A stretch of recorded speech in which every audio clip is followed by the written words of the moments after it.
I'm Ken Navas, president of Dallas Summer Musicals, for those of you that were not on the earlier call. And I'd like to welcome you to the Art and Business of Broadway. And now we're going to get into a little bit more of the art of business of Broadway. And I use that term because there's a lot of art that goes into the business of Broadway. And our guest today, who you'll meet very shortly, can attest to that and is a great example of it. Wanted to thank our sponsors. We had Bottoms Up Cocktails again sponsoring. So many of you would have received a Bottoms Up cocktail. Raise a glass to them. Thank you for that. And also Texas Instruments and WFAA, American Airlines, and the Dallas Morning News. Terrific sponsors that have been with us for a long time, and we're grateful for their ongoing participation. Thank you very much. And I want to just jump into this conversation. Before we get to our guest, I wanted to talk a little bit about where we came from in this partnership that Dallas Summer Musicals has with the AT&T Performing Arts Center. Interesting history to all of this.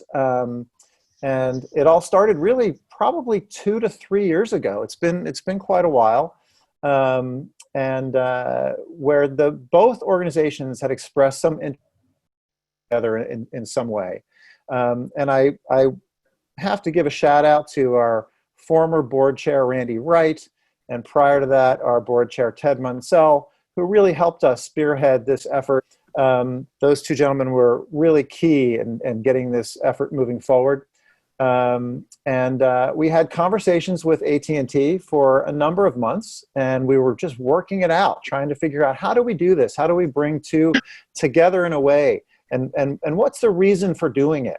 And we, as we were working on that, there were some changes at AT&T, and the wonderful Debbie Story took over the organization as the CEO and president of the AT&T Performing Arts Center. And Debbie and I had a chat on the phone one day, and we said, let's just meet for breakfast and see if we can kind of figure this all out over a couple of eggs, you know? So we went to a restaurant one morning, we sat down, had some eggs and some coffee, and about 30 minutes into the conversation, we sort of landed on a way to do it. And I found in Debbie a partner who was incredibly smart, incredibly willing, and just super friendly to work with, and who at her heart, just like ours at DSM, had what's in the best interest of Dallas, what's in the best interest of this community in terms of bringing Broadway to Dallas together than if we tried to do this independently. So we pulled our thinking and came up with some ways to do that. So some of that has to do with finding the right venue for the right show. So those of you who have been to the AT&T Performing Arts Center are familiar with that. Venue is a little different than the music hall. The music hall is 3,400 seats, so the other one's a little bit smaller, a little bit more intimate, and it's a good fit for certain shows. It's just the right place for them to go. Earlier tonight, we heard a song from Hadestown. You know, Hadestown is the right kind of show to play at the Winspear Opera House there.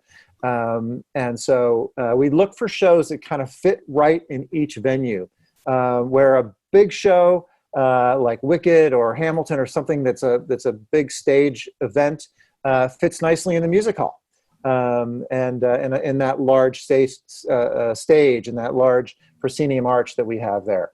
So we really looked at how do we make the shows fit appropriately, and then how can we gather all of the best shows that are out there for Dallas audiences. So that was the key to it. Once we got into it, we also realized that we could help each other, because we could make shows that are at the music hall or shows that are at the Winspear available to each other's audiences. So we were able to get folks to go visit the other venue that they hadn't been to yet and expand their ability to see different kinds of Broadway shows. So that was sort of a side benefit that we didn't start out thinking about, but we realized along the way that people were going to go visit the other space. And to us, that was a great way to introduce audiences and to build audiences. So the big part of what we try to do is to grow the interest in Broadway and musical theater by bringing more people into the venues. And this enabled us to do that really, really beautifully. So The core of it right now is that we're doing 2 shows each season at the WinSphere. And we thought it might be good for those of you who have not been there, and even those of you who have, to hear a little bit more about the AT&T Performing Arts Center and the WinSphere Opera House.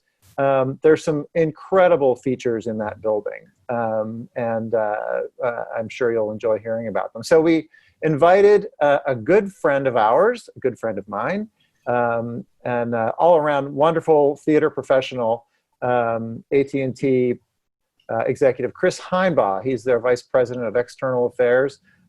Chris, just say a quick hello and wave so people know who you are on the screen there. Hey, y'all. How are you? Good to see you. There's Chris. Thank you for joining us, Chris. And to conduct tonight's interview, I'd like to introduce to you again, probably some of you have met DSM's Vice President of Marketing, Mike Richmond. Mike, take it away. Hey, everybody. Chris, welcome.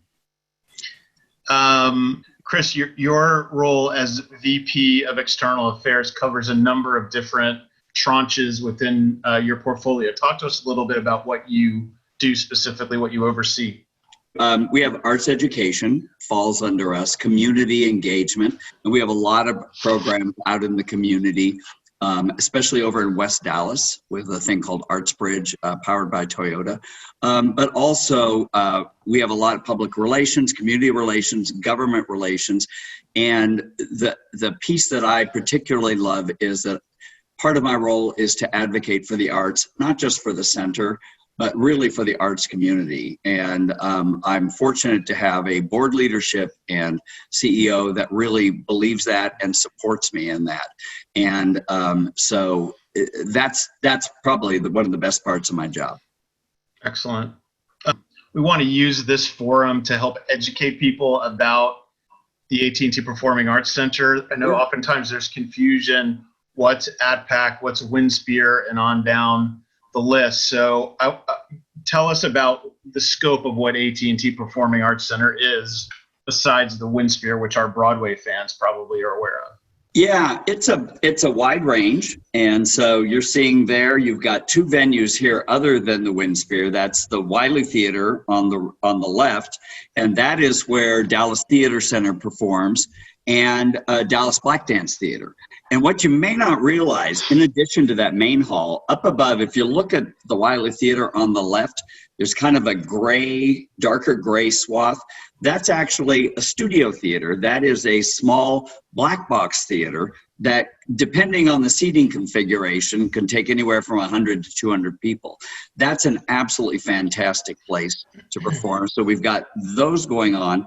And then, of course, to the right, that is Strauss Square, our outdoor venue, which we think will play a key role in us kind of reopening. We know that people are more comfortable going back out and seeing performances in outdoor spaces. And so we've taken Strauss Square and we've literally kind of like a checkerboard, we've kind of carved it up so that if somebody, say a couple wants to go see a show, that space is theirs and they'll be 6 feet in between the next group. And nobody's touring, not Broadway, not artists or anything, but we have a lot of incredible local arts organizations who are looking for stages to perform on. So we're going to be putting them on and allowing them to have a chance to perform and kind of easing people back into the live performance experience. So that's kind of what we're hoping. So that's Strauss Square. And then, of course, in the WinSphere, we also have another venue in there called Hammond Hall. And that's, again, a small multi-form. And that studio theater in the Wiley, that's where we show Elevator Project, which is the small and emerging arts organizations in Dallas. And so we actually have 5 performance venues. We have 2 parking facilities, then a big park, Salmons Park, and then we have a cafe. And so that's 10 acres in the Dallas Arts District. And that's a lot. So we're busy all the time, except since March 13th, we've had, like everybody, no revenue, no performances. So we're eager to get everything back up and running again. In the fall of last year, the center celebrated its 10th anniversary. Yes. But the history of the center, congratulations, goes way beyond that. Can you talk a little bit about the history and the group that started the project and what was the spark that sort of led to the creation of the center? Sure. And a lot of you may remember the Dallas Arts District got started a long time ago, but in the late 90s, the Dallas Theater Center and the Dallas Opera, they both needed new venues. Dallas Theater Center had kind of outgrown Kalita Humphreys, and Dallas Opera was a music hall and wanted a different space because that's not necessarily an opera space. And the problem was both of them realized they could go at this, but if they went separately to try and build their own venues in the Arts District, the reality was one of them probably would have gotten done and not the other. And so what they decided to do was really lock arms, and instead of building an opera house or a theater, they were going to build a performing arts center that would serve not only their organizations, but a lot of different organizations, and they locked arms to get it done. It was a very successful strategy, and that's how we have the center here today. And the size and scope of the capital project was massive, and the vast majority came from the private sector. It did. This ended up being, at the end of it, a $360 million project. 10% of that was funded by the city of Dallas. 90% was privately funded. And then the center was gifted to the city of Dallas. This is kind of a legendary campaign, and we had 136 gifts of $1 million or more from individuals, families, foundations, and corporations. Many of them were people who were not interested in the arts, but they understood we had to transform downtown. I think many of you may remember in 2001, Boeing was looking for a headquarters somewhere, and it kind of came down to between Dallas and Chicago, and they ended up choosing Chicago. And later, a Dallas Morning News reporter got a hold of the CEO and did an interview, and they said, "Why did you pick Chicago over Dallas?" And of course, there were some financials and things like that. But one of the things that he said was the lack of a vibrant downtown, the lack of cultural amenities. And that really was a wake-up call for Dallas, because companies had been leaving the city core for a long time. And we realized if we weren't going to end up with this donut where the core was rotting and the suburbs were thriving, which isn't sustainable in the long run, we had to transform downtown. That put some wind behind the sails of building the center, and that helped get the center done because people realized this was not about just the arts, it was about transforming that part of downtown, and it's worked. Absolutely. So before we get deep into the details of the WinSphere, which houses our Broadway collaborative, give us a picture of the neighborhood. That the downtown Dallas Arts District is very special in a lot of different ways. Talk to us a little bit about some of the amenities that people can expect when they're in the neighborhood. Yeah, well, the Dallas Arts District, and this is a real fun picture here. I like this. So the Dallas Arts District is the largest contiguous arts district in the country. It's 19 city blocks, 68 acres.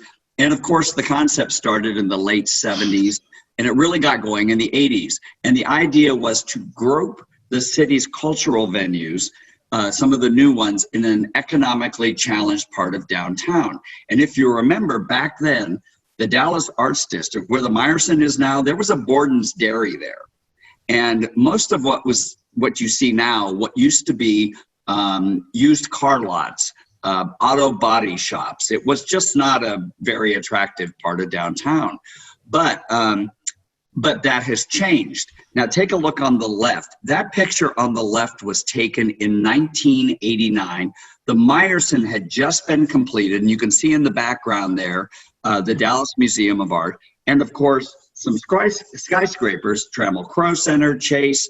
Those came up once the Dallas Arts District was announced. So you see this transformation starting to take place. But take a look on the right. This was taken just last year for our 10th anniversary. And, it's completely different. You got Clyde Warren Park over there, of course, the WinSphere, the expansion of Booker T. Okay, the Wiley, you can see a little bit of Moody Performance Hall there. I mean, the whole area, the whole neighborhood has been completely transformed. And today, the Arts District is home to 14 nonprofit arts organizations. There are 4 museums, there are sculpture gardens, 7 theater spaces, an arts magnet high school, Booker T, Clyde Warren Park. And this is not just about the arts. It's residential, it's hotels, it's restaurants, religious spaces. There are churches there. It is one of the most vibrant parts of the city, and it is still growing. It's really amazing. We didn't talk about the architects at play at the center. Actually, in the district and at the center specifically, talk a little bit about those major names that we have represented. Yeah, Dallas does love its architects. We call them Starchitects. Mike, the Pritzker Prize is kind of the Nobel Prize for architecture. And the Dallas Arts District is very unique because it actually there's a lot of good architects, but 5 of the cultural venues were designed by Pritzker Prize winning architects. So we have the Winspear Opera House, which was Norman Foster, his firm, did that out of London. Then the Wiley Theater is Rem Koolhaas, and he worked with another architect as well on that. But the Meyerson Symphony Center is I.M. Pei, who's done a lot of work in Dallas, especially downtown. The Nasher Sculpture Center, that's Renzo Piano. And then the Perot Museum is a guy named Tom Main. And then, of course, there are some other great architects. Edward Larrabee Barnes, he designed the Dallas Museum of Art. The Moody Performance Hall is just a beautiful, warm facility. And, of course, Clyde Warren Park. That's an incredible gem. So the district is something that I think Dallas, very rightly, is very proud of. It's kind of a signature destination for our city. Absolutely. Just a reminder to everybody, if you have questions, you can put them in the chat function and we'll answer them as we go along. So now let's, Chris, dive into the experience that our Broadway fans will have when they attend the Winspear. And let's start with the single most important aspect of that experience. Tell me about the parking. Well, the parking is wonderful. And again, I told you I go to things all around town, and I love going to the Winspear because all my parking is protected, and I'm not going to worry about Texas weather. I'm not going to worry about hailstorms, windstorms, anything like that. We have 2 parking venues. Both of them are sponsored by Lexus. The one most of our patrons, our Broadway patrons would be interested in is the Lexus Red Parking, which is under the Winspear. It's about 600 spaces. And the nice thing is you can go down there, park your car. Again, you're protected from bad weather. So you come up in the elevator and go on in. So if it's raining, you're not going to get wet. And you can go on in, and then you can do either self-park or valet. And here's the really interesting thing. Because Lexus is a sponsor, if you get there early enough, just as you come down into the garage, on the left-hand side, if you have a Lexus, you can park there. That's a little space we save for Lexus drivers. Now, it's first come, first serve, so get there early. But, I mean, you could be driving the oldest beat-up Lexus, and you will get to park there next to the nicest and newest Lexus. So that's a fun little perk there.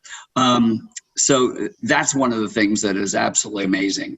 We've got some other things, of course, and one of the things I think is gorgeous is, of course, the lobby.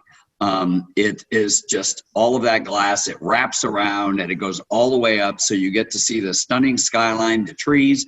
During the holidays, we have all the trees on campus lit up. And Mike, one side of the lobby, if you're facing the Winspear, it's off to the right. There are 2 giant sections of that big glass kind of wall, that curtain, and they actually lift up and they open to the outside, to the plaza outside. So that's kind of fun when we're able to open those up. But it's just an absolutely lovely space from top to bottom, wherever you are. And I love the philosophy of the lobby, too. There's really one entrance, and everybody, whether you have balcony seats or front orchestra seats, comes in the same entrance and then shares the same space and the same stairwell. Very egalitarian. I've always admired that philosophical approach. Yep, definitely.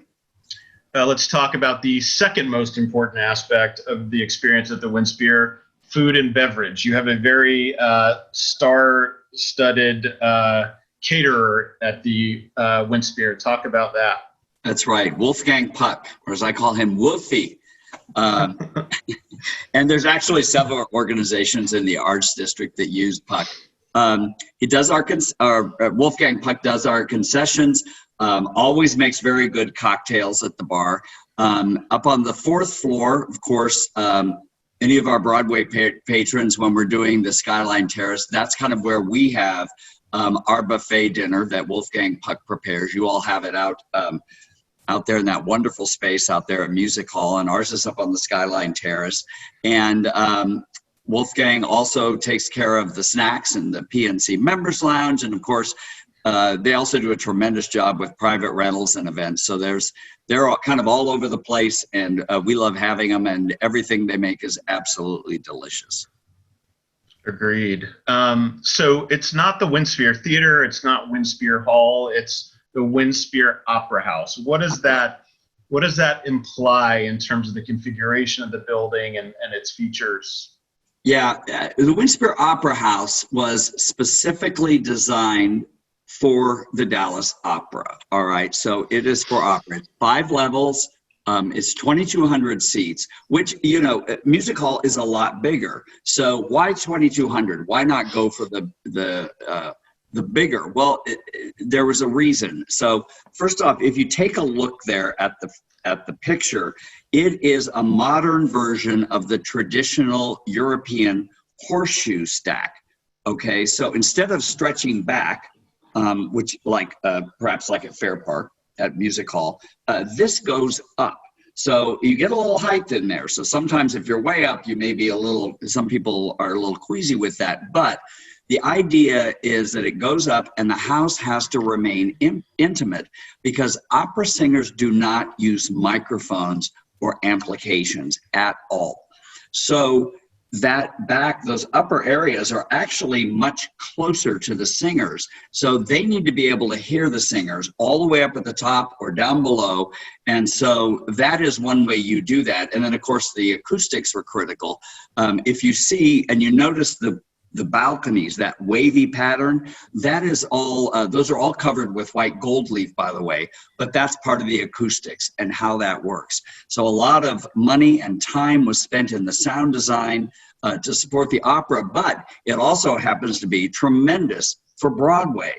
And so no matter where you are for a Broadway show, the acoustics are absolutely incredible. And of course, those are amplified, but it just makes for a wonderful, and as Ken said, kind of an intimate space. Even though it's big, it feels intimate, and it's wonderful. I'll tell you a quick funny story. So Tony Bennett performed here once, and actually a couple times, but one time, the first time he performed, and he'd kind of finished a song, and he said, you know what?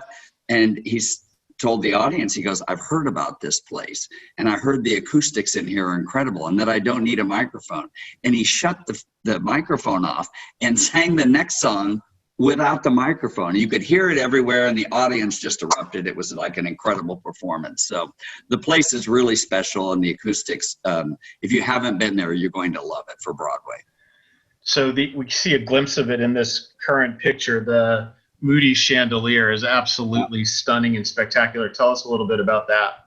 That is just an amazing piece. That is the Moody Chandelier. You can see the taper there. That is 318 acrylic LED rods. Okay, and you see it tapered down there. They actually all of the rods actually go all the way down, so you can do some interesting configurations. But what you see on the left there is the normal configuration for the Moody Chandelier, and it rises up into the ceiling before each performance. Now, many years ago, Philip Glass actually adapted one of his pieces, a famous American composer, and we've used that for many years, but about a year and a half ago, we changed it, and there's a new piece of music called The Lights Are Rising, and it's a beautiful piece, and this was composed and performed by students at Booker T. And this was something AT&T actually commissioned. And so now it goes up into the ceiling to that music. And what's fun is the colors can change. For instance, it's a rainbow for gay pride, and it's been blue and purple and red. And at Christmas, all of them come down, and what you see is a Christmas tree hanging from the ceiling. So it certainly is an absolutely beautiful piece that people remember. And it's not like Phantom of the Opera where the chandelier is going to drop on top of you. It's a rod may fall out, but I'm kidding. But and then on the right there, I wanted to tell you about the curtain. And the pattern on the curtain, we call that the Cuitca curtain. And the artist on that is an artist named Guillermo Cuitca. And if you look at that unique pattern, now he's an Argentine artist. So when I first looked at that, I kind of thought maybe that's a bullfighter or something. But it's actually an abstract work based on the WindSphere's seating chart, okay? It's kind of crazy, but this guy, Guillermo Cuitca, some of his art is based on seating charts of different places. So there's one that he's got that's a work of the Paris Opera and some other facilities. So it's a really unusual pattern. It's absolutely lovely, and it's the only one that you'll find, and it's here at the WindSphere Opera House. So it's a pretty cool place there, and you've got these two unique items there. So we hope everyone's going to come out and enjoy them. Beautiful. One of my favorite uses of the chandelier was for a Mary Kay event. The entire thing was turned pink. It was really quite amazing. I think that's when they had all the Cadillacs, the pink Cadillacs, lined up all the way down Forest Street. Yep. Great shot.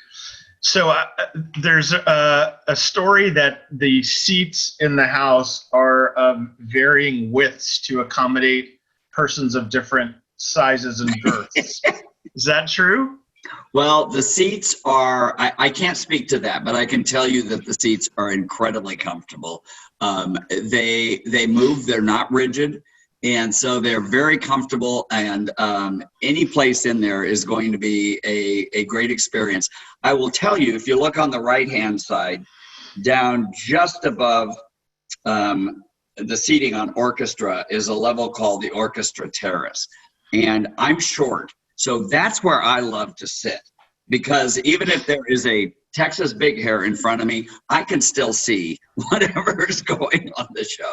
But actually, though, any seat in the house is great. They're all very comfortable. And the HVAC system is unique in the WindSphere as well, right? It is. If you've been in there, you look down under the seats down in orchestra, and there are ventilation kind of air conditioning that comes up from the floor under the seats. And this is beneficial for a number of reasons. One, it's incredibly energy efficient, because in an old style, you would have the air coming in from the sides, right? And you'd have to cool off the entire space before it kind of got everybody else cool. This is nice because it comes up from above, or from below rather, and so it cools everybody's seat very quickly. It's much more energy efficient, and it's really quiet. You don't hear this at all, which is really nice, because I've been in a few older theaters where all of a sudden you can hear that stuff kicking on, and it about drowns everybody out. That's not the case here, so it's wonderful. For those who are looking to experience the WindSphere in high style, talk about the box seat level and that experience. The box seats are great. The box seats, there's a whole level above the orchestra. It's the tier above the orchestra. It's kind of our second level. And there are a number of boxes there, and most of the boxes fit about 8 people.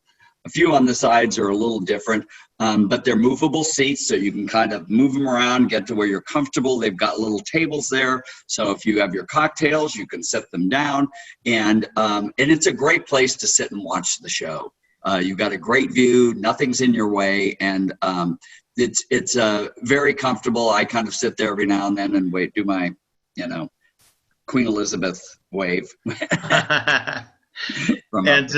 we share a common relationship in the banking community. We both have PNC, who have been so generous and supportive of the arts. In the WindSphere, they have attached their name to the PNC Members Lounge, which is accessible to our lounge qualifying donors when they go see shows over there. Tell us about that space. PNC, this is up on the second level. It's the same level as the boxes. So what's nice is you can kind of go get your cocktails and walk right into your box seat if you've got seats there. But as you can see here, this butts right up against the glass walls. So when you're looking out, you see the skyline, you see, it's just beautiful, especially at the holidays when all the trees are lit up. But this is a very special place, and this is where the members lounge is. And what's nice too is we've got this incredible partner in PNC. And PNC has been around for a while, but they finally really kind of stepped up their game here in Dallas. And they have done it in a way that has just engaged the arts on so many levels. We redid the city's cultural plan a few years ago, and PNC, along with Texas Instruments and the Communities Foundation, they all stepped up to make that happen. So they've been incredible partners for the center, for DSM, and other arts organizations. So we're thrilled that they've got that space, and we're thrilled that all of you have access to that space as well. Great. We talked a little bit about the resident companies that occupy the campus.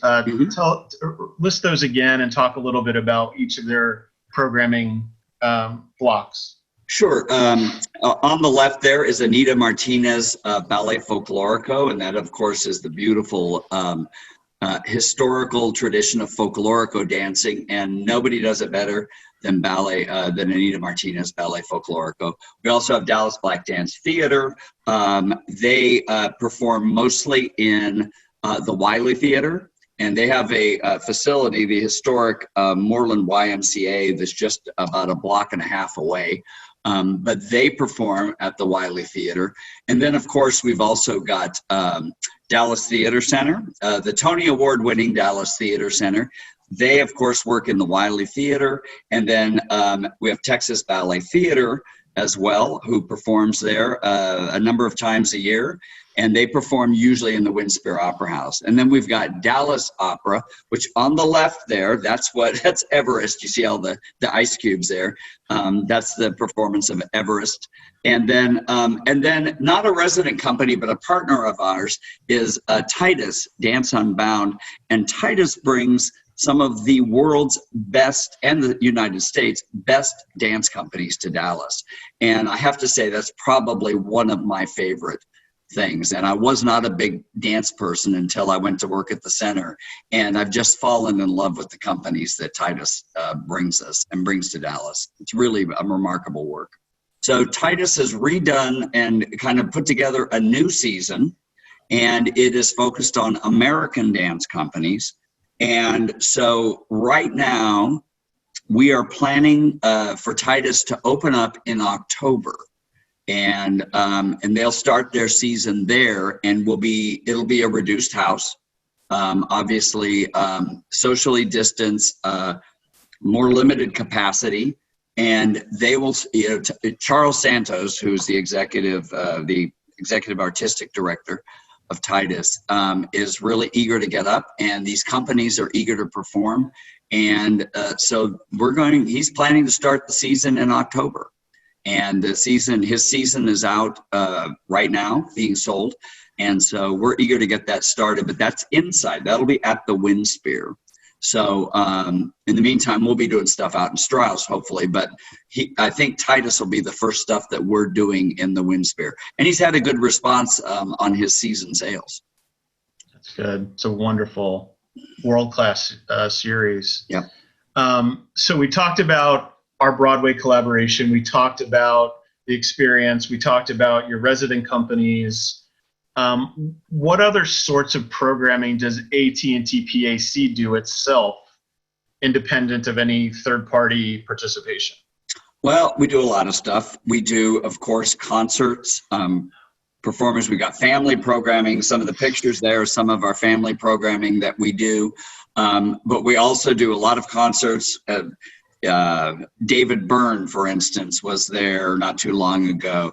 A wonderful woman named Lila Downs. And again, we perform at a lot of these different venues. So Broadway is a piece of what we do, but we do these concerts. Lyle Lovett loves performing at the Winsphere. Jeff Goldblum has been out there. So we're doing all those kind of things. There's David Byrne on the left there. And then on the right there, that's a group called Indique Dance Company. And that was part of our Elevator project, which we're very proud of. On this, 8 times a year, we present the best small and emerging Dallas arts groups. We give them a space on our smaller stages to perform. And that is one of my favorite things, because you really get to see, kind of at their early stages, some of the best groups really kind of unfolding and blossoming. And it's been actually just a fantastic thing, both for us and we think for those groups. And that's something we're doing. We've had obviously some displacement because of the COVID, but we haven't canceled any of those shows. We're going to get the rest of this year's done, and we're about to announce 8 new ones for next year. So that's exciting. And then of course we do public performances on the left there. That's Reliant Lights Your Holidays. And then again, we have all sorts of fun performers. That's Jeff Goldblum on the left. Did a wonderful performance. And here, and there's former First Lady Michelle Obama was one of our speakers. And on the left there is our board chair, Matrice Ellis Kirk. That was an absolutely incredible evening. And we've had her, she's been out twice, and it's been absolutely fantastic. The center really is an arts incubator. And between the center, between Titus, Resident Companies, Elevator Project, since we've opened, we have had more than 75 world premieres out there. And then on top of that, we do education, community projects, rehearsals. The venues are literally packed and busy year round. Excellent. A question from the audience as we're starting to get towards the end here. I'm missing live performances. Is there something virtual that I can watch or participate in from any of AT&T Performing Arts Center's organizations or programming? Yeah, we've so many of our colleagues around the city, we have tried to produce or create things virtually. We've done a lot of our arts education because some of our stuff, as you know, stopped in March, and we have a whole bunch of programs with Dallas and Richardson ISD. So we moved all of that online, and some of it's pretty interesting. There's like stuff teaching about backstage crafts and things like that. We have dance classes that are bilingual and craft classes and things. And all of that's at AT&T PAC at Home. That's our YouTube channel. Chris, thank you so much for taking the time to educate us and hang out with us for an hour tonight. And well, teach us thank you for asking me and the center to participate. We love being your partner. It's long overdue, and we love working with you, and we love all of you, and are eager to get our doors open so you all can come back, and we can all come back and enjoy live performing arts in person.